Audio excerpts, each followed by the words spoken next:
നമുക്കൊപ്പം ഇപ്പോൾ പഴകുളം മധു MLA കൂടി ചേരുന്നുണ്ട്. റാന്നി MLA.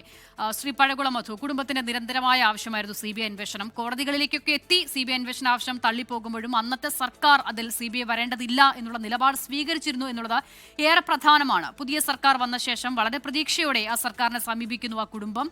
ഇപ്പോൾ ആ അന്വേഷണം അത് തീരുമാനമായി തന്നെ വരികയും ചെയ്യുന്നു. പക്ഷെ അപ്പോഴും മുന്നിൽ ഒരുപാട് പ്രതിസന്ധികളുണ്ട്. അത് മുൻപ് കോടതികൾ തള്ളിയ അന്വേഷണമാണ് എന്നതുൾപ്പെടെയാണ്. പക്ഷെ എങ്കിലും CBI വരട്ടെ എന്ന് സർക്കാർ തീരുമാനിക്കുമ്പോൾ എങ്ങനെയാണ് ആദ്യത്തെ പ്രതികരണം? സർക്കാർ എങ്ങനെയാണ് ഈ സാഹചര്യങ്ങളെ നോക്കിക്കാണുന്നത്? CBI എൻക്വയറിക്ക് സർക്കാർ തീരുമാനിച്ചാൽ അതിനെ തടയാൻ നിലവിൽ നിയമത്തിൽ വ്യവസ്ഥയില്ല. കോടതി ഇടപെട്ടു എന്നുള്ളത് സത്യം തന്നെയാണ്. കോടതിയെ അങ്ങോട്ട് സമീപിച്ചപ്പോഴാണ് കോടതി ഇടപെട്ടത്.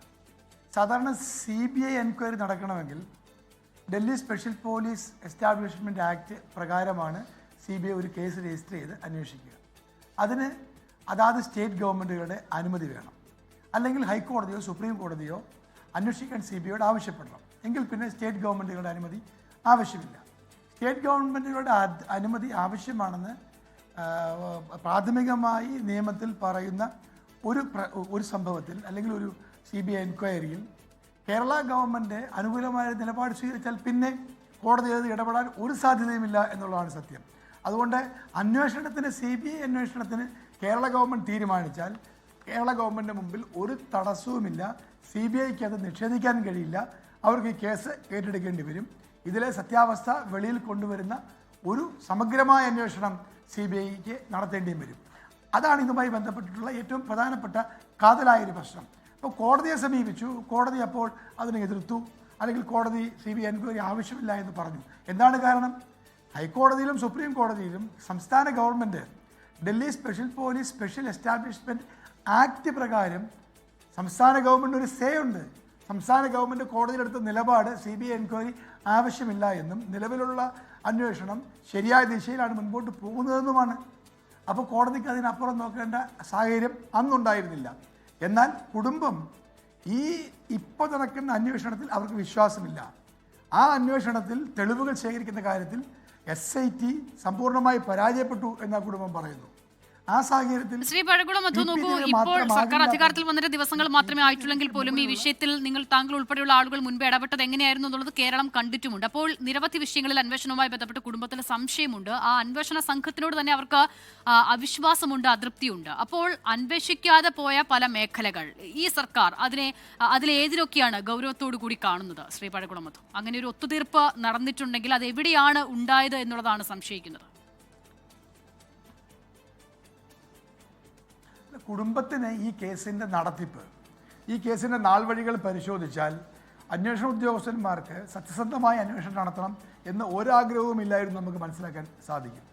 അപ്പോൾ ഈ ഇരയുടെ കുടുംബം പറയുന്ന കാര്യങ്ങൾ കൂടി അന്വേഷിക്കണം എന്ന് പല കാര്യങ്ങൾ, CCTV, മൊബൈൽ ഫോണിൻ്റെ പരിശോധന, ഇതുമായി ബന്ധപ്പെട്ട പല കാര്യങ്ങളും അവരുന്നയിച്ച കാര്യങ്ങളൊന്നും മുഖവിലേക്ക് എടുക്കാനോ അതൊന്നും ഗൗരവമായി കാണാനോ ഈ SIT തയ്യാറായിട്ടില്ല. അതെന്താണ് കാരണം? SITയുടെ ഒരു പ്രധാനപ്പെട്ട ഉദ്യോഗസ്ഥൻ തന്നെ കഴിഞ്ഞ ലോക്കൽ ബോഡി തെരഞ്ഞെടുപ്പിൽ മുനിസിപ്പാലിറ്റിയിൽ മത്സരിച്ച് CPM സ്ഥാനാർത്ഥിയായി ജയിച്ചില്ലേ? ഇതൊക്കെ കാണിക്കുന്നത് എന്താണ്? CPM അവരുടെ ഭരണത്തിലിരിക്കുമ്പോൾ പ്രത്യേകിച്ച് ഗുണ്ട അക്രമ കേസുകളിൽ, രാഷ്ട്രീയ കൊലപാതകങ്ങളിൽ അവർക്കനുകൂലമായ നിലപാട് സ്വീകരിക്കുന്നവരെ പിന്നീട് പാരിതോഷികം നൽകി അംഗീകരിക്കുന്ന നിലപാട് CPMനുണ്ട്. അതവരുടെ സ്ഥിര ഇടപാടാണ്. അപ്പോൾ ഇത്തരം കാര്യങ്ങളിൽ CPM സ്വീകരിക്കുന്ന സമീപനം, അധികാരമുള്ളപ്പോൾ അവർ കൈക്കൊള്ളുന്ന സമീപനം ഒക്കെ പ്രാഥമികമായി പരിശോധിച്ചാൽ നമുക്ക് മനസ്സിലാകുന്ന കാര്യം, ഈ നവീൻ ബാബുവിൻ്റെ കേസിലും CPMൻ്റെ വലിയ ഇടപെടൽ ഉണ്ടായിട്ടുണ്ട്. അവരുടെ ഉന്നതന്മാരായ പലരും ഈ കേസിൽ യഥാർത്ഥ പ്രതികളായുണ്ട്. അവർ കൂടി കുടുങ്ങിയാൽ മാത്രമേ ഈ കേസ് തെളിയിക്കപ്പെടൂ. നിലവിൽ കേസിൽ ഏകപ്രതി PP ദിവ്യ മാത്രമാണ്. പക്ഷെ അതിനപ്പുറം ചില ആളുകളുണ്ട് എന്നുള്ള സംശയം കൂടി CBI അന്വേഷണത്തിലേക്ക് വരുമ്പോൾ സർക്കാരിനും അതുമായി ബന്ധപ്പെട്ട് നിൽക്കുന്ന സംവിധാനങ്ങൾക്കും അങ്ങനെ ഒരു സംശയം കൂടി ഉണ്ടോ എന്നുള്ളത് ഒന്നാമത്തെ കാര്യം. രണ്ട്, CBI അന്വേഷണം അത് പൂർണ്ണമായും ഒരു രാഷ്ട്രീയ പ്രേരിതമായ നീക്കം എന്നുള്ളതാണ് നിലവിൽ പ്രതിപക്ഷത്തിന്റെ CPIMന്റെ ആരോപണം.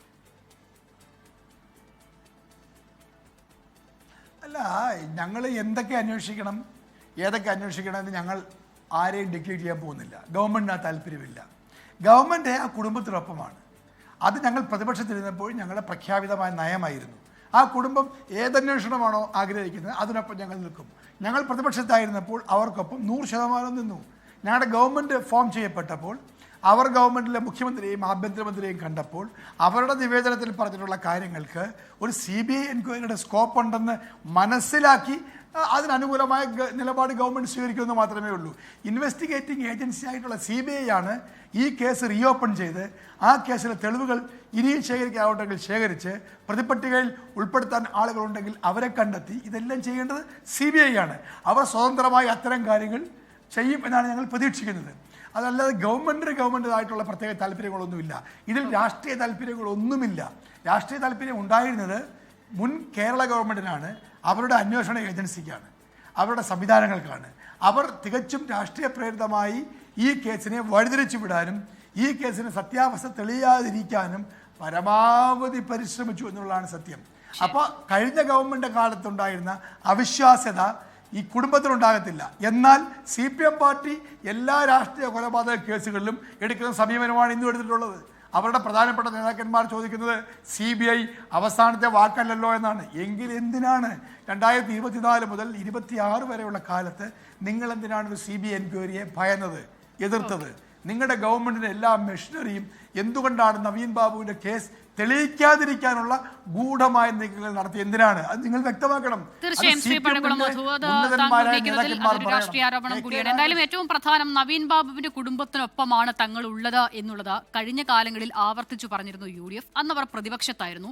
ഇപ്പോൾ സർക്കാരിന്റെ ഭാഗമായി സർക്കാരിനെ നയിക്കുന്ന പാർട്ടിയായി കോൺഗ്രസ് എത്തുമ്പോൾ ഇതാ നവീൻ ബാബുവിന്റെ കുടുംബം വീണ്ടും ആ സർക്കാരിനെ കണ്ട് ആവശ്യം ഉന്നയിക്കുന്നു. അതിൽ CBI അന്വേഷണം എന്ന ആവശ്യത്തിന് അനുകൂലമായി നിലപാടെടുക്കുന്നുണ്ട് സർക്കാർ എന്നുള്ളതാണ്.